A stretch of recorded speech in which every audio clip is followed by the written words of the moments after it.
The atomic bombings of Hiroshima and Nagasaki, the bone-chilling result of the Manhattan Project. It worked, and it worked thanks to British expertise, American expertise, and the greatest scientific minds of the time coming together. A defining event in history that reshaped the geopolitical and economic landscape as we know it. A tussle that left the power scales unbalanced. A development so sensitive and so secretive that only the most brilliant and capable of minds were allowed to even think about it.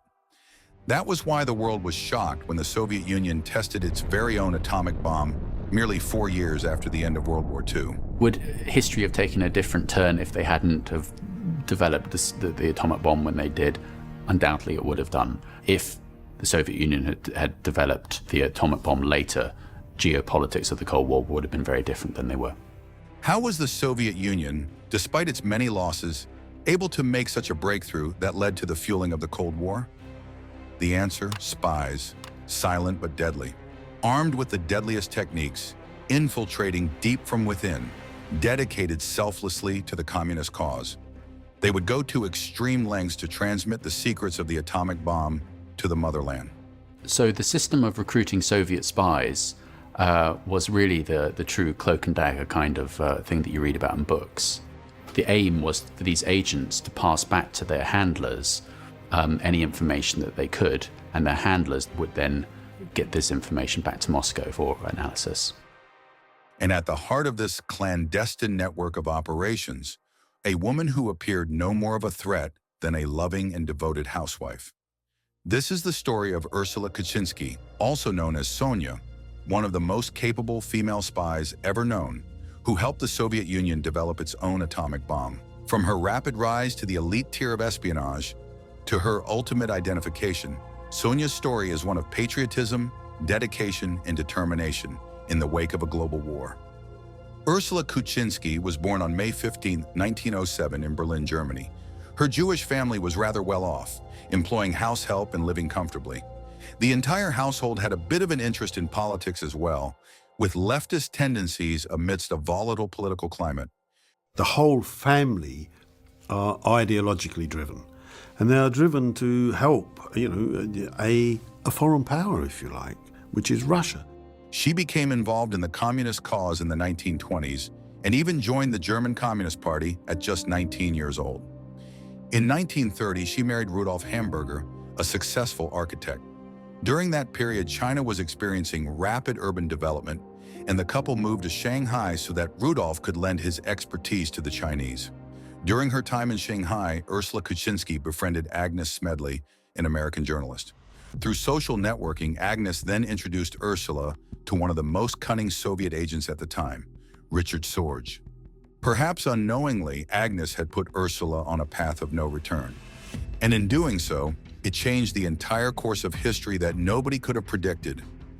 Richard Sorge was a master of disguise and wore multiple hats, including those of a spy, an information broker, and a communications expert. Finding common ground as German expats, Ursula and Richard started working together. Initially, Ursula only helped in hosting the espionage meetings of Richard's guests. However, it was only a matter of time before her interest in spying deepened. Coupled with her already blooming political tendencies, she decided to commit to leading a double life.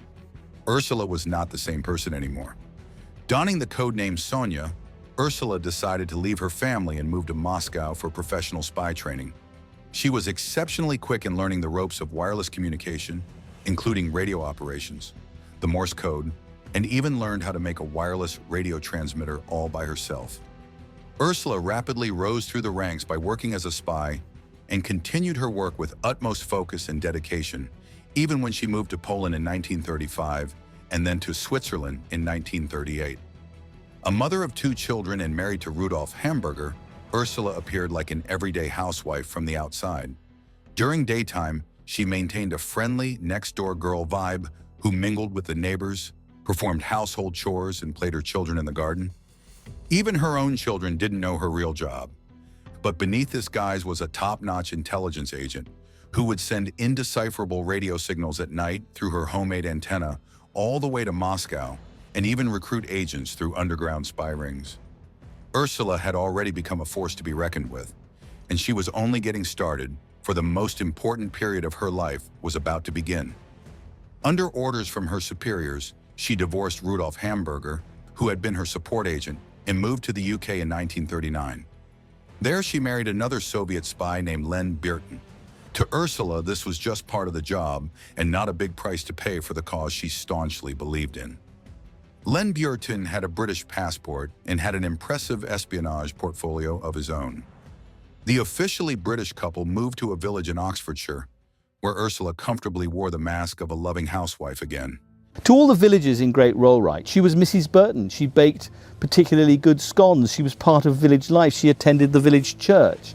And nobody had any clue that she had this double life. As a testament to her skill set as a spy, an engineer, and an intelligence expert all in one, Ursula installed wireless radio transmitters in her home and continued her work of encoding and decoding sensitive political information via radio. Every night after she had tucked her children to bed, Ursula took the risk of playing secret agent once more. She was unfazed by the probability of the police cracking down on her at any point and arresting her for espionage or treason. Whether it was sheer patriotism, luck, or skill, Ursula was never caught. Instead, she was on her way to making her biggest move yet.